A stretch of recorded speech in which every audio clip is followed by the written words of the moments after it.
designed to mitigate the threat of North Korean missiles arrived at the Osan Air Base in South Korea Monday night, according to the U.S. military.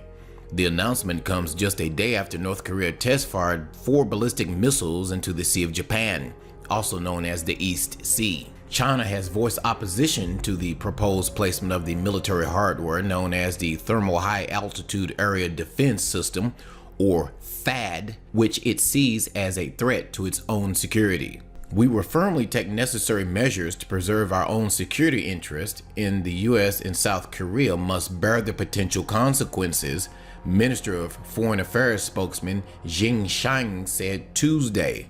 With North Korea upping the amount of missiles and nuclear tests last year, the U.S. and South Korea has publicly stressed the need to speed up the deployment of the technology. It's designed to shoot down incoming missiles that threaten civilian populations. You can compare this to shooting a bullet with another bullet in simple terms, experts say. Continued provocation actions by North Korea, to include yesterday's launch of multiple missiles, only confirm the prudence of our alliance decision last year to deploy THAAD to South Korea, Admiral Harry Harris, commander, U.S. Pacific Command, said in a news release. The decision to deploy THAAD in South Korea was made in July of last year, and U.S. President Donald Trump's administration has said it's committed to following through. U.S. Secretary of Defense James Mattis and South Korea Defense Secretary Han Min-koo spoke over the phone last week and agreed that THAAD should be deployed ASAP. China has long opposed the deployment of the defense system so close to its own borders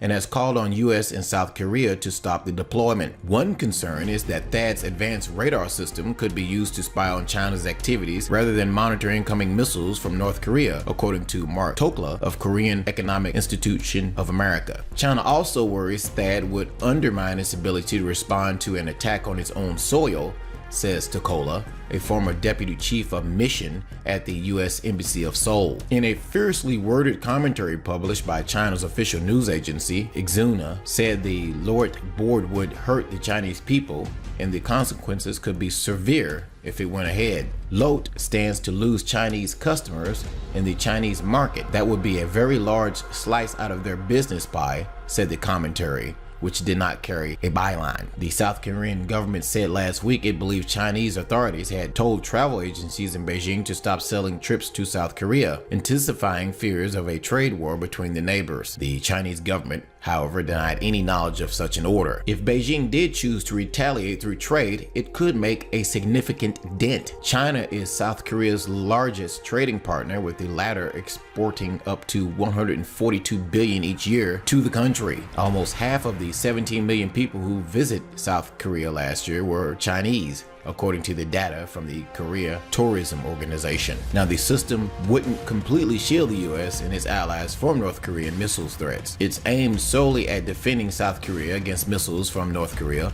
according to U.S. forces in Korea. The system could be overwhelmed if North Korea were to launch a series of missiles simultaneously, and it is not effective against submarine-launched ballistic missiles launched from south, east, or west, or lower South Korea, according to a report from North Korea Monitoring Group 38 North. THAAD can detect and track targets with a range of 1,000 kilometers, the report said, which means it may not stop a potential intercontinental ballistic missile, or ICBM. North Korea leader Kim Jong-un said in January that his country is in a final stages of developing an ICBM, which could reach the west coast of the United States, but President Trump vowed that it won't happen in a tweet prior to his inauguration. This whole situation with North Korea and China is escalating very rapidly. We could see a major regional war breaking out in that area within the next 6 months. What do you think? Are we headed to war with North Korea and China? Leave your comments below this video. Thanks for watching.